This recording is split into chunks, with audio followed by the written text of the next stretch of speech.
নমস্কাৰ, মই লীনা আপোনালোক সকলোকে এডু ষ্টেচনলৈ স্বাগতম জনাইছোঁ। এই ছিৰিজটোত আমি আলোচনা কৰি আছোঁ বিভিন্ন ধৰণৰ টিচিং ডিভাইচেছৰ বিষয়ে। ইয়াৰ আগৰ ভিডিঅ'টোত আমি আলোচনা কৰিলোঁ ইলাষ্ট্ৰেশ্যনৰ বিষয়ে আৰু আজি আলোচনা কৰিম এক্সপ্লেনেশ্যন। অৰ্থাৎ এক্সপ্লেনেশ্যনৰ বিষয়ে আমি ডিটেইলছত জানিবলৈ চেষ্টা কৰিম। প্ৰথমতে চাওঁ আহক এক্সপ্লেনেশ্যন মানেনো কি। এতিয়া অসমীয়াত এক্সপ্লেনেশ্যন মানে হৈছে ব্যাখ্যা, হয়নে? এতিয়া একেবাৰে চিম্পল এইটো এটা পদ্ধতি হৈছে পঢ়োৱাৰ যিকোনো বাকী পদ্ধতিবিলাকৰ তুলনাত এই এক্সপ্লেনেশ্যন যোনটো পদ্ধতি সেইটো একেবাৰে সহজ পদ্ধতি আৰু এই পদ্ধতিটো বিশেষকৈ যোনবিলাক আপাৰ ক্লাছেছ সেইবিলাকৰ বাবেহে প্ৰয়োজনীয় হয় বা প্ৰযোজ্য হয়। এতিয়া চাওঁ আহক এক্সপ্লেনেশ্যনৰ ডিটেইলছটো। এতিয়া explanation is the teaching technique. এতিয়া এক্সপ্লেনেশ্যন এটা টিচিং টেকনিকছ হয় আৰু ইয়াত কি হয় কেনেধৰণে শিক্ষক এজনে লাৰ্ণাৰসকলক বুজায় বা পঢ়ায় একদম খুব সাধাৰণ চিম্পল লেংগুৱেজত লাৰ্ণাৰসকলে বুজি পোৱাকৈ শিক্ষক এজনে ব্যাখ্যা কৰি যায় যিকোনো এটা টপিক আৰু তেওঁলোকে যাতে ব্যাখ্যাৰ সহায়ত যোনটো ব্যাখ্যা এজন শিক্ষকে কৰে তাৰ সহায়ত যাতে লাৰ্ণাৰসকলে বুজি পায় সেইবাবে চিম্পল এটা লেংগুৱেজত আৰু খুব ধুনীয়া সাধাৰণ ধৰণে একো কনফিউজন বা প্ৰব্লেম নোপোৱাকৈ ছাত্ৰ ছাত্ৰীসকলে শিক্ষক এজনে ব্যাখ্যা কৰি যায়, তাকে আমি এক্সপ্লেনেশ্যন বুলি কওঁ। এতিয়া এজন এডুকেশ্যনিষ্ট আছিলে, তেওঁৰ নামটো আছিলে পেণ্টন পুটছ। তেওঁ কৈছিলে যে এক্সপ্লেনেশ্যনে কি কৰে, এক্সপ্লেনেশ্যনে তেওঁৰ অনুসৰি এক্সপ্লেনেশ্যনে এখন ব্ৰিজৰ দৰে কাম কৰে। কাৰ মাজত? ছাত্ৰ ছাত্ৰী আৰু শিক্ষক এজনৰ মাজত, হয়নে?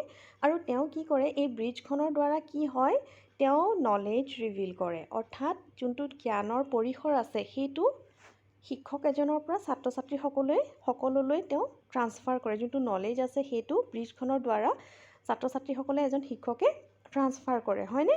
আৰু এই টিচিং যোনটো টেকনিক হয় সেইটো কি হয় যে teacher must keep in close touch to with the minds of his people. যেতিয়া এজন শিক্ষকে এক্সপ্লেইন কৰি যাব, এক্সপ্লেনেশ্যন যোনটো ডিভাইচ সেইটোৰ সহায়ত যেতিয়া পাঠদান কৰি যাব তেতিয়া তেওঁ কি কৰিব লাগে, তেওঁ সদায় ছাত্ৰ ছাত্ৰীসকলক একেবাৰে ভালকৈ মনোযোগ দিব লাগে। ছাত্ৰ ছাত্ৰীসকলে মন দিছেনে নাই তেওঁ সেইটোৰ ওপৰত চকু দিব লাগে আৰু লগতে তেওঁ কি কৰিব লাগে মাজে মাজে এক্সপ্লেনেশ্যনৰ মাজত তেওঁ কুৱেশ্যনছ সুধিব লাগে কিছুমান। এতিয়া আগৰ যোনবিলাক ডিভাইচেছ আমি ডিছকাছ কৰিছোঁ তাত আমি পঢ়িছিলোঁ যে যেতিয়া যিকোনো এটা ব্যাখ্যা কৰি যোৱা হয় তেতিয়া এজন শিক্ষকে কণ্টিনিউৱাছলি গোটেই ক্লাছটোত কেতিয়াও কৰি যাব নালাগে ব্যাখ্যা, তাৰ মাজত কিছুমান তেওঁ গেপ ল'ব লাগে, হয়নে? আদাৰৱাইজ কি হ'ব যোনটো ক্লাছ হ'ব সেইটো বিৰাট বৰিং হ'ব, ইণ্টাৰেষ্টিং নহ'ব আৰু ছাত্ৰ ছাত্ৰীসকলে শুনি ভাল নাপাব বা বুজিব নোৱাৰিব। এতিয়া যদি মাজে মাজে কিছুমান গেপ লয় আৰু সেই গেপবিলাক ভালদৰে ইউজ কৰিবৰ কাৰণে তেওঁ কি কৰিব পাৰে, ৱেষ্ট নহ'বৰ কাৰণে সেই গেপটো কুৱেশ্যন সুধিব পাৰে। ইয়াৰ দ্বাৰা ছাত্ৰ ছাত্ৰীসকলে কি বুজি পাইছে বা তেওঁলোকৰ মাজত যদি কিবা ডাউট আছে সেইটো শিক্ষকজনক সুধিব আৰু শিক্ষকজনেও ছাত্ৰ ছাত্ৰীসকলক কুৱেশ্যন সুধিব আৰু তাৰ দ্বাৰা তেওঁ অনুমান কৰিব যে বুজি পাইছেনে নাই।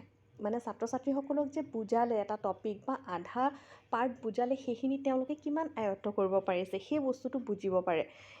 ইয়াকে পেণ্টন বুলি যোনজন এডুকেশ্যনিষ্ট আছিলে, শিক্ষাবিদ আছিলে, তেওঁ কৈছে যে এই যোনটো এক্সপ্লেনেশ্যনৰ ডিভাইচ হয়, এক্সপ্লেনেশ্যন ডিভাইচ হয় বা ৱে অফ টিচিং হয় সেইটো কি বুলি কোৱা হয়, ব্ৰিজ বুলি কোৱা হয়। এতিয়া নেক্সট পাৰ্টটো চাওঁ আহক। আৰু কি দিছে যে explanation is used in lessons like social studies. এতিয়া যোনবিলাক বিষয় আছে য'ত এক্সপ্লেনেশ্যন ভালকৈ চুইটেবল হয়, যোনটো এক্সপ্লেনেশ্যন প্ৰক্ৰিয়া সেইটো ভালদৰে চুইটেবল হয় সেইটো হৈছে ছ'চিয়েল ষ্টাডি। অৰ্থাৎ যোনবিলাক ছায়েন্স আছে ছাবজেক্ট বা মেথছ আছে সেইবিলাকক আপুনি এক্সপ্লেনেশ্যনৰ দ্বাৰা বুজাব নোৱাৰে। খুব বেছি অলপমান বুজাব পাৰিব কিন্তু ডিটেইলছত আপুনি বুজাব নোৱাৰে, হয়নে? তাৰ কাৰণে কিছুমান প্ৰেক্টিকেল ৱৰ্কৰ প্ৰয়োজন হয়। মেথছত আপুনি কৰি দেখুৱাব লাগিব, ছায়েন্সৰ কিছুমান কাম আপুনি কৰি দেখুৱাব লাগিব। অকল বুজাই গ'লে তেওঁলোকে বুজি নাপাব বা ড্ৰয়িঙৰ সহায় ল'ব লাগিব, তেনেধৰণৰ হয়নে? কিন্তু ছ'চিয়েল ষ্টাডি যোনটো থিয়ৰী ছাবজেক্ট বুলি আমি ক'ব পাৰোঁ, তাত থিয়ৰী বেছিকৈ থাকে, সেইটো এক্সপ্লেনেশ্যনৰ দ্বাৰা বুজোৱাটো অধিক সম্ভৱ হয়। তো তাৰ কাৰণে এইটো বেছি চুইটেবল হয়। আৰু লগতে ইয়াত কি দিছে, যোনটো লেংগুৱেজ ৱৰ্ড বা লেংগুৱেজ ইউজ কৰা যায় বা চেণ্টেঞ্চ ইউজ কৰা হয় সেইটো খুব চিম্পল হ'ব লাগে যাতে লাৰ্ণাৰসকলে একো অসুবিধা নোপোৱাকৈ কথাখিনি বুজিব পাৰে।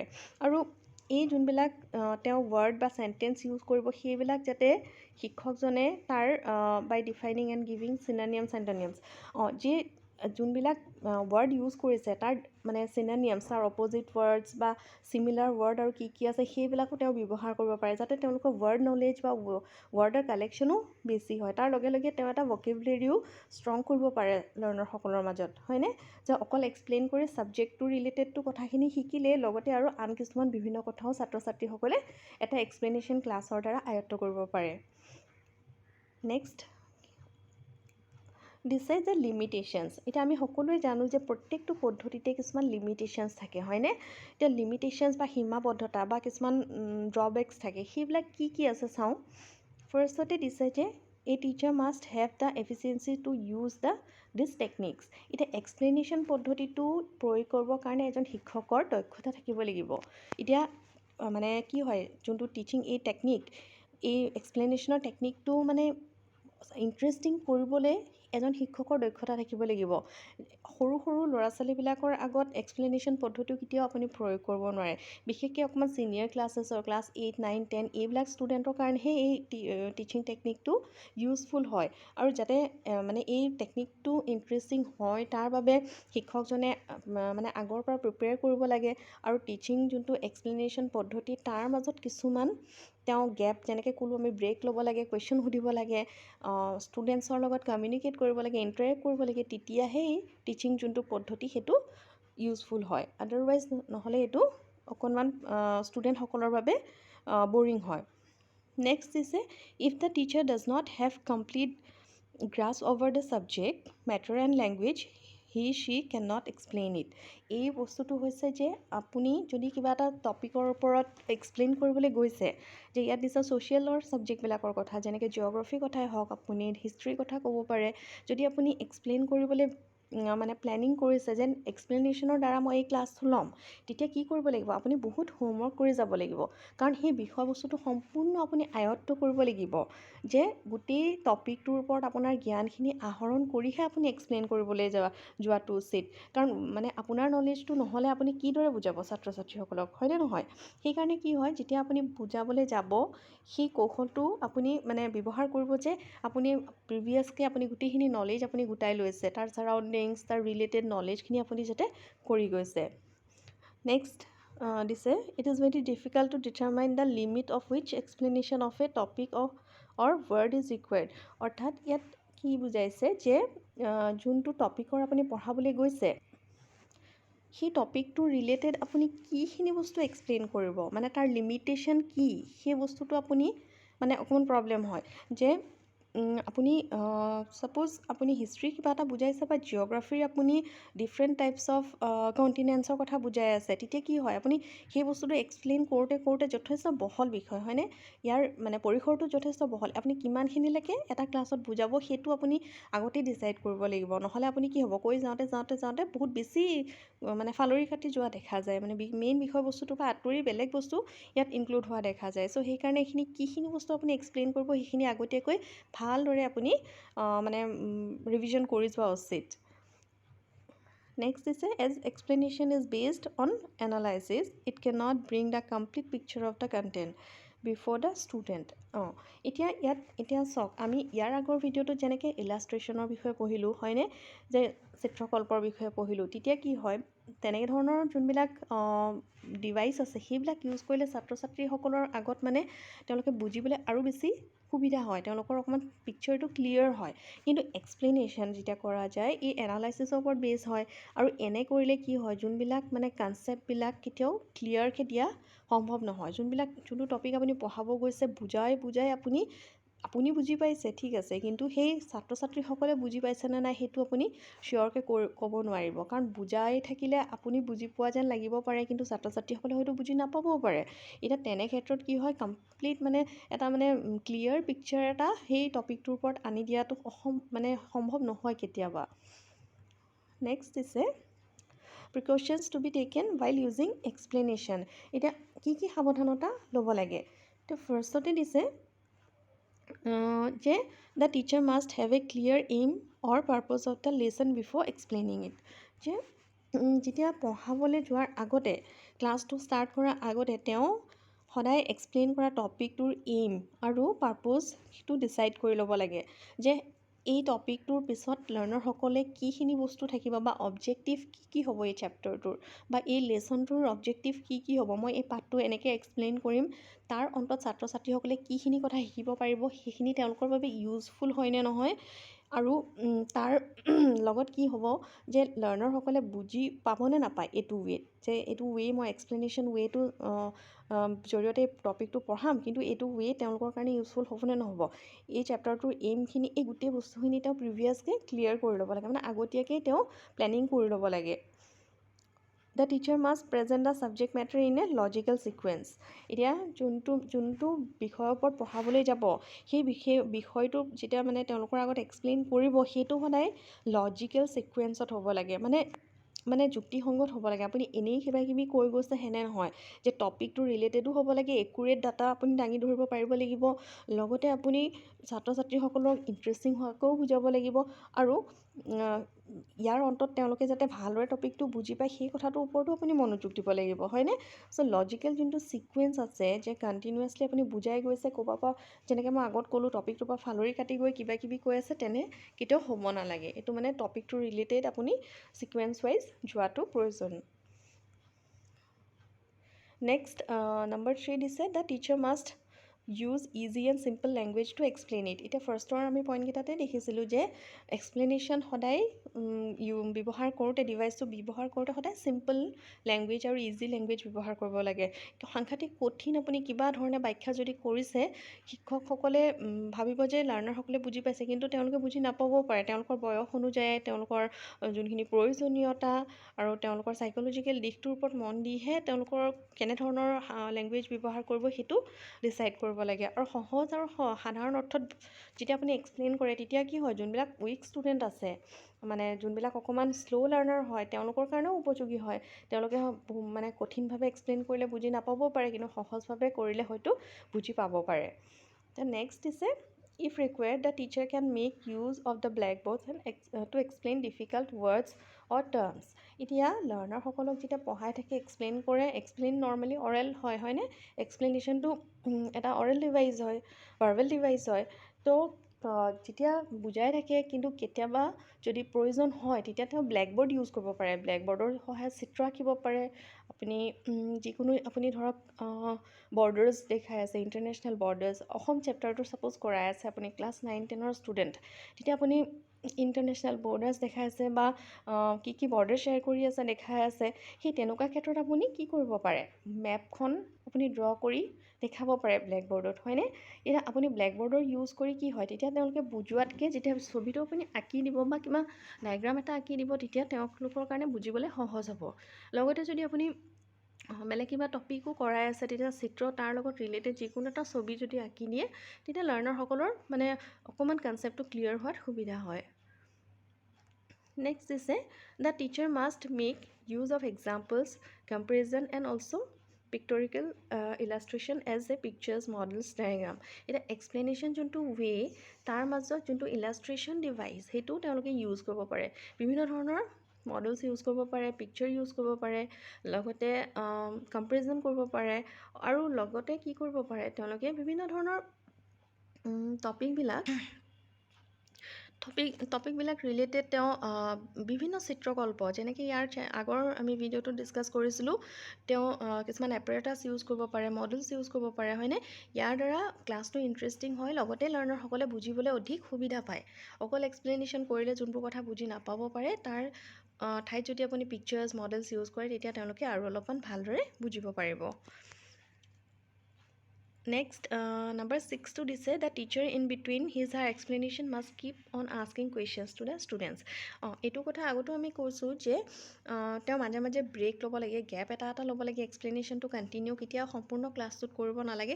এই গেপ লোৱা সময়খিনিত তেওঁ কি কৰিব লাগে, ষ্টুডেণ্টসকলক সেই টপিকটোৰ ৰিলেটেড কুৱেশ্যনছ কিছুমান সুধিব লাগে, আৰু তেওঁলোকৰো কুৱেশ্যনছ সুধিবলৈ মানে পাৰ্মিশ্যন দিব লাগে, যাতে তেওঁলোকৰ মনত থকা ডাউটছবিলাক বা যিকোনো ধৰণৰ তেওঁলোকৰ মাজত কনফিউজন বা কিউৰিঅচিটি যদি আছে যাতে শিক্ষকজনক খোলা মনেৰে সুধিব পাৰে সেইটো মানে তেনেকুৱা এটা এনভাইৰনমেণ্ট ক্ৰিয়েট কৰিব লাগে যাতে তেওঁলোকে যিকোনো এটা প্ৰশ্ন সোধাৰ কাৰণে মানে ভয় নাখায় বা এই এনেকুৱা এটা বণ্ডিং এজন শিক্ষক আৰু ছাত্ৰ ছাত্ৰীৰ মাজত হ'ব লাগে যে এটা মানে ভয় যাতে নকৰে ধুনীয়াকৈ তেওঁলোকে নিজৰ মনৰ ভাৱ প্ৰকাশ কৰিব পাৰে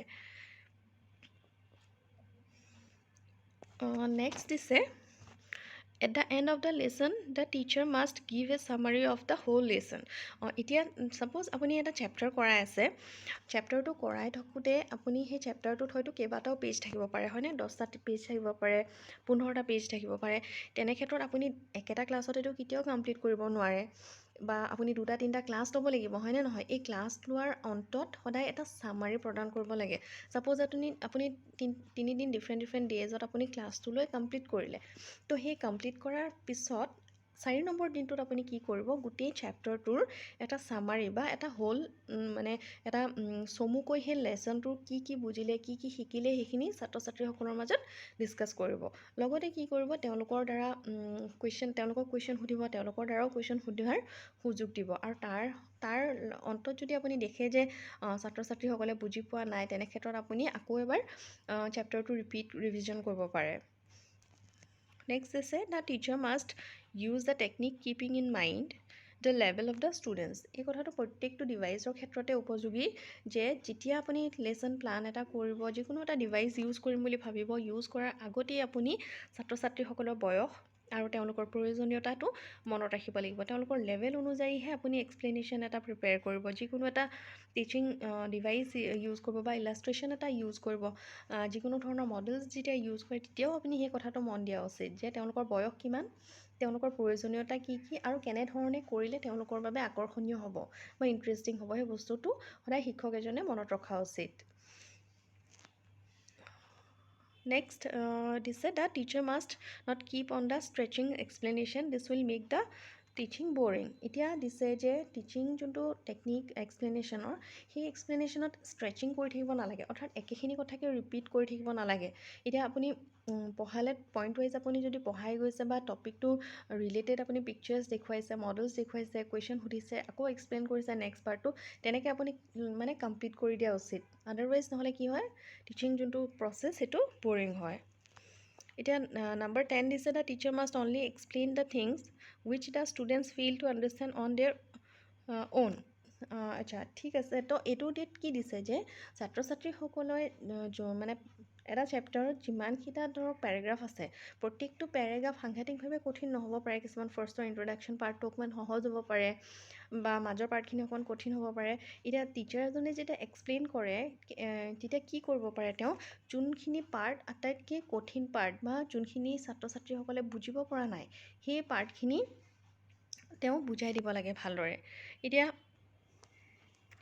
সম্পূৰ্ণ মানে চেপ্টাৰটো একেবাৰে ফাৰ্ষ্টৰ লাইনৰ পৰা লাষ্টৰ লাইনলৈকে যে এক্সপ্লেইন কৰিব এনে নহয় মাজত যোনখিনি কঠিন পাৰ্ট যদি ষ্টুডেণ্টখিনিয়ে একেবাৰে বুজিব পৰা নাই সেইখিনি ভালদৰে এক্সপ্লেইন কৰা উচিত আৰু বাকীখিনি ধৰক তেওঁলোকৰ দ্বাৰা নিজেই চেল্ফ ষ্টাডি কৰিবলৈও দিব পাৰে আপুনি বা তেনেধৰণে আপুনি কমপ্লিট কৰিব পাৰে চেপ্টাৰটো নেক্সট দিছে যে তো এইখিনিলৈকে আছিলে এইটো যোনটো এক্সপ্লেনেশ্যন ডিভাইচ সেইটো এইখিনিলৈকে আছিলে নেক্সট ভিডিঅ'টোত আমি ইয়াৰ নেক্সট পাৰ্টটো কুৱেশ্যনিং পাৰ্টটো ডিছকাছ কৰিম আশা কৰিছোঁ আপোনালোকে বুজিব পাৰিছে এই পাৰ্টটো আৰু শেষলৈকে ভিডিঅ'টো চোৱাৰ বাবে ধন্যবাদ এইখিনিতে আপোনালোকক এটা ইম্পৰ্টেণ্ট ইনফৰমেশ্যন দিবলৈ বিচাৰোঁ আমাৰ অফিচিয়েল এপ্লিকেশ্যন এডু ষ্টেচন প্লে ষ্ট'ৰত উপলব্ধ আপোনালোকে প্লে ষ্ট'ৰত গৈ এডু ষ্টেচন বুলি চাৰ্চ কৰিলে ইনষ্টল কৰি ল'ব পাৰিব নহ'লে এইটো ভিডিঅ'ৰে ডেছক্ৰিপশ্যনত আমাৰ এপ্লিকেশ্যন আৰু ৱেবছাইটৰ লিংক দিছোঁ তাৰ পৰাও আপোনালোকে ইনষ্টল কৰিব পাৰিব লগতে আমাৰ এপত উপলব্ধ বিভিন্ন কোৰ্চসমূহৰ লিংকো দি দিছোঁ বা ডাইৰেক্ট এপত বা ৱেবছাইটত গৈও আপোনালোকে কোৰ্চসমূহ চাব পাৰিব আৰু স্ক্ৰীনত আপোনালোকে দেখিবলৈ পোৱাৰ দৰে বিভিন্ন কোৰ্চ যেনে Assam direct recruitment APSC CTET Assam টেটৰ বা যি হাইস্কুল আৰু হায়াৰ ছেকেণ্ডেৰী টেটকাম ৰিক্ৰুইটমেণ্ট এক্সাম হ'ব তাৰ বাবেও কোৰ্চ উপলব্ধ হৈ আছে লগতে আমি কিছুমান মক টেষ্টৰ সুবিধাও কৰিছোঁ যেনে CTET বা নেটৰ কাৰণে আপোনালোকে যিটো কোৰ্চৰ বাবে ইণ্টাৰেষ্টেড হয় সেই কোৰ্চটোৰ গৈ অভাৰভিউত যাব পাৰে বা কণ্টেণ্টত গৈ আপোনালোকে কি কণ্টেণ্ট আছে সেইসমূহ চাব পাৰে স্ক্ৰীনত দেখিবলৈ পাইছে যে mock test model paper notes recorded videos এইসমূহ উপলব্ধ হৈ আছে আপোনালোকৰ সুবিধাৰ বাবে আমি কিছুমান ফ্ৰী কণ্টেণ্টৰ ব্যৱস্থা কৰিছোঁ সেইসমূহ চাই আপোনালোকে ডিচাইড কৰিব পাৰিব কোনটো কোৰ্চৰ বাবে আপোনালোক ইণ্টাৰেষ্টেড হয় আৰু যোনটো কোৰ্চত আপোনালোকে আপোনালোকে এনৰোল কৰিব বিচাৰে তেতিয়া অভাৰভিউত আহিব। ইয়াত অহাৰ পিছত আপোনালোকে স্ক্ৰল ডাউন কৰিব, তাত আপোনালোকে দেখিবলৈ পাব হেভ এ কুপন কোড বুলি। তাত ক্লিক কৰিব। ক্লিক কৰাৰ পিছত আপোনালোকে স্ক্ৰীণত দেখিবলৈ পোৱাৰ এটা কুপন কোড LEENA20 বুলি সেইটো এপ্লাই কৰিব। এপ্লাই কৰিলে আপোনালোকে এক্সট্ৰা 20% এটা অফ পাব। প্ৰথমতে 50% অফ আছিলে। 2499 ৰুপিজৰ কোৰ্চটো 1249 ৰুপিজত উপলব্ধ হৈ আছিলে। এতিয়া কুপন কোডটো এপ্লাই কৰাৰ পাছত আপোনালোকে এক্সট্ৰা 20% এটা অফ পাই সেই কোৰ্চটো 999 ৰুপিজত উপলব্ধ হ'ব। ইয়াৰ পিছত বাই নাওত ক্লিক কৰিব। তেতিয়া আপোনালোকে আপোনাৰ ফুল নেমটো দিব লাগিব, লগতে আপোনালোকৰ ফোন নম্বৰ দিব লাগিব। ইমেইল এড্ৰেছটো অপশ্যনেল হয়। আপোনালোকে ষ্টেট চিলেক্ট কৰিব, আছাম বুলি চিলেক্ট কৰি দেন আপোনালোকৰ OTPৰ দ্বাৰা ভেৰিফাই হ'ব লাগিব। 4 ডিজিটৰ OTPটো ভেৰিফাই হোৱাৰ পিছত OTPত ক্লিক কৰিব। তাৰপিছতে স্ক্ৰীণত দেখাৰ দৰে পে'মেণ্ট অপশ্যনটো অ'পেন হৈ যাব। ইয়াত বিভিন্ন ধৰণৰ পে'মেণ্ট অপশ্যন আছে, যেনেকৈ গুগল পে', ফোনপে' সুবিধা আছে, লগতে বা কাৰ্ড পে'মেণ্টো আপোনালোকে কৰিব পাৰে। পে'মেণ্ট হোৱাৰ পিছত স্ক্ৰীণত দিয়া নাম্বাৰটোত আপোনালোকে স্ক্ৰীনশ্বট মাৰি হোৱাটছআপ কৰিব আৰু লগতে আপোনালোকে এপৰ থ্ৰু বা ৱেবছাইটৰ থ্ৰু ভিউ কৰিব পাৰে, অথবা যিটো নাম্বাৰত স্ক্ৰীনশ্বট প্ৰেৰণ কৰিব তেওঁলোকে আপোনালোকক গাইড কৰিব। কোৰ্চসমূহ কেনেদৰে ভিউ কৰিব বা এক্সেছ কৰিব বা ৱেবছাইট এপ্লিকেশ্যনৰ থ্ৰুৱেদি মই সেইটো বুজাই দিছোঁ। এপৰ থ্ৰুৱেদি ফাৰ্ষ্টতে কেনেদৰে আপোনালোকে ভিউ কৰিব পাৰিব সেইটো মই বুজাই দিছোঁ। যে অলৰেডি আপোনালোকে যদি এপ্লিকেশ্যনটো ইনষ্টল কৰিছে তেতিয়াহ'লে লগ ইন কৰিব, ফোন নম্বৰ দি OTP আহিব আৰু OTPটো টাইপ কৰিব। দেন আপোনালোকে হোম স্ক্ৰীণত গৈ পেজটো পাব।